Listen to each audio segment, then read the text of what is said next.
बिस्मिल्लाहिर्रहमानिर्रहीम। अस्सलामु अलैकुम रहमतुल्लाहि व बरकातुहू।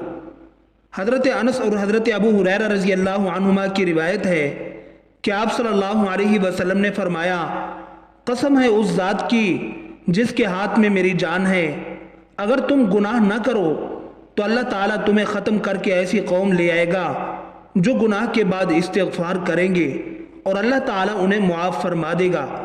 हज़रत मुआज़ बिन जबल रज़ी अल्लाह अन्हु बयान करते हैं, एक रोज़ रसूलुल्लाह सल्लल्लाहु अलैहि वसल्लम हमें नमाज फ़जर पढ़ाने के लिए तशरीफ़ न लाए। करीब था कि हम सूरज तुलू होने का मुशाहिदा कर लेते। फिर आप बहुत तेज़ी से तशरीफ़ लाए, चुनाचे नमाज के लिए इक़ामत कही गई। रसूलुल्लाह सल्लल्लाहु अलैहि वसल्लम ने इख्तिसार के साथ नमाज पढ़ाई। बस जब आप सल्लल्लाहु अलैहि वसल्लम ने सलाम फेरा तो बाआवाज़ बुलंद फरमाया, अपनी जगहों पर ऐसे ही बैठे रहो। फिर आप सल्लल्लाहु अलैहि वसल्लम ने हमारी तरफ मुतवज्जे होकर फरमाया, मैं अभी तुम्हें बताता हूँ कि मैं तुम्हें नमाज पढ़ाने के लिए क्यों नहीं आया।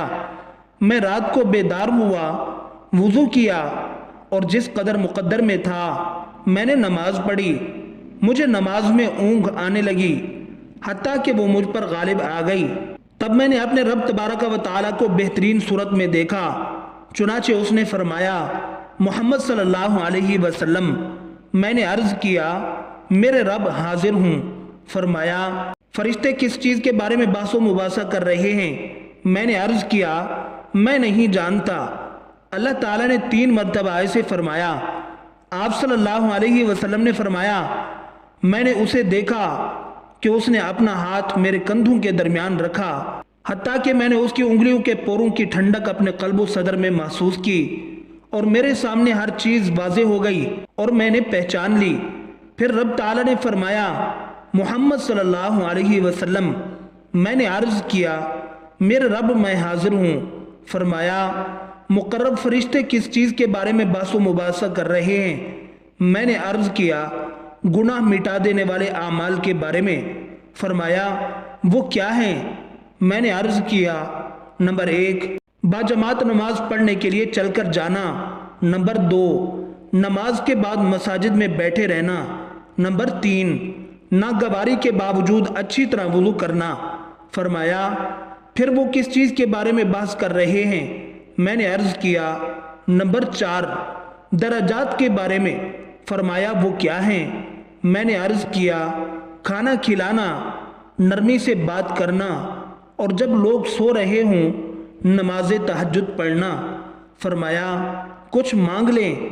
आप सल्लल्लाहु अलैहि वसल्लम ने फरमाया, मैंने अर्ज़ किया, ऐ अल्लाह, तुझसे नेक आमाल बजा लाने, बुरे काम छोड़ देने और मसाकीन से मोहब्बत करने की तौफीक मांगता हूँ, और यह कि तू मुझे बख्श दे और मुझ पर रहम फरमा, और जब तू किसी कौम को फितने से दो चार करना चाहे तो मुझे उसमें मुब्तला किए बगैर फौत कर देना। मैं तुझसे तेरी मोहब्बत, तुझसे मोहब्बत करने वालों की मोहब्बत और ऐसे अमल की मोहब्बत का सवाल करता हूँ जो मुझे तेरी मोहब्बत के करीब कर दे। फिर रसूलुल्लाह सल्लल्लाहु अलैहि वसल्लम ने फरमाया, ये ख्वाब हक है, बस इसे याद करो और फिर इसे दूसरों को बताओ। इमाम तिरमिज़ी ने फरमाया, यह हदीस हसन सही है और फरमाते हैं कि मैंने मोहम्मद बिन इस्माइल यानी इमाम बुखारी से इस हदीस के मुतालिक दरियाफ्त किया तो उन्होंने फरमाया, यह हदीस सही है। हज़रत उबादा बिन सामित रज़ी अल्लाह अन्हु कहते हैं कि आप सल्लल्लाहु अलैहि वसल्लम ने फरमाया, जिस शख्स ने गवाही दी कि अल्लाह के सिवा कोई माबूद बरहक नहीं, वो अकेला और यकता है, और मोहम्मद सल्लल्लाहु अलैहि वसल्लम उसके बंदे और रसूल हैं। ईसा भी अल्लाह के बंदे और रसूल हैं। वो कलिमतुल्लाह और रूहुल्लाह हैं, जिन्हें अल्लाह ताला ने मरियम पर इल्का किया था, और जन्नत व जहन्नम हक हैं। अल्लाह ताला उसे जन्नत में दाखिल करेगा चाहे जैसे भी अमल करे।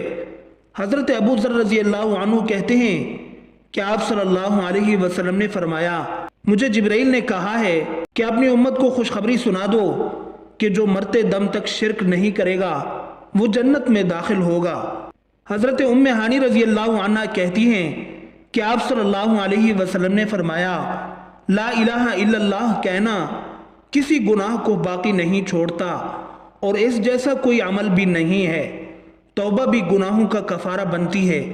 چنانچہ جو شخص کسی بھی گناہ سے توبہ کرے تو اللہ تعالیٰ اس کی توبہ قبول فرماتا ہے۔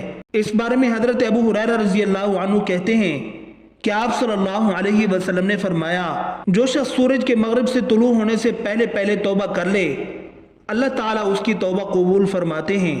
نمبر 5، نماز گناہ مٹانے کا عظیم ذریعہ ہے۔ چنانچہ حضرت عثمان رضی اللہ عنہ کہتے ہیں کہ میں نے رسول اللہ صلی اللہ علیہ وسلم کو فرماتے ہوئے سنا، جو شخص بھی اچھی طرح وضو کر کے نماز پڑھے تو اس کے اور آئندہ متصل نماز کے مابین سارے گناہ معاف کر دیے جاتے ہیں۔ حضرت ابو ہریرہ رضی اللہ عنہ کہتے ہیں کہ آپ صلی اللہ علیہ وسلم نے فرمایا، 5 نمازیں جمعہ سے جمعہ تک اور رمضان سے رمضان تک درمیان میں آنے والے گناہوں کے لیے کفارہ ہیں، بشرطے کہ کبیرہ گناہوں سے بچا جائے۔ آپ صلی اللہ علیہ وسلم نے فرمایا، آدم کی ساری اولاد خطا کار ہے اور ان میں سے اچھے توبہ کرنے والے خطا کار ہیں۔ اللہ تعالیٰ نے ابن آدم کو انہی صفات کے ساتھ پیدا کیا ہے، کبھی اطاعت تو کبھی معصیت، سیدھا چلتا ہے تو کبھی الٹا ہو جاتا ہے، یاد بھی کرتا ہے، بھول بھی جاتا ہے، انصاف بھی کرتا ہے اور ظالم بھی بن جاتا ہے۔ اس لیے معصوم صرف انبیاء کرام ہی ہیں۔ اللہ تعالیٰ نے ہر نو مولود کو فطرت یعنی اسلام پر پیدا فرما کر احسان فرمایا ہے، چنانچہ جو اسلام پر قائم رہا اور انبیاء کی دعوت قبول کی تو وہی ہدایت یافتہ ہے۔ اللہ تعالیٰ اسی کی نیکیاں قبول اور گناہ معاف فرمائے گا۔ سیدنا جابر بن عبداللہ رضی اللہ عنہ سے مروی ہے، وہ کہتے ہیں ظہر یا عصر کی نماز کی بات ہے، ہم رسول اللہ صلی اللہ علیہ وآلہ وسلم کی اقتداء میں صفیں بنائے نماز ادا کر رہے تھے۔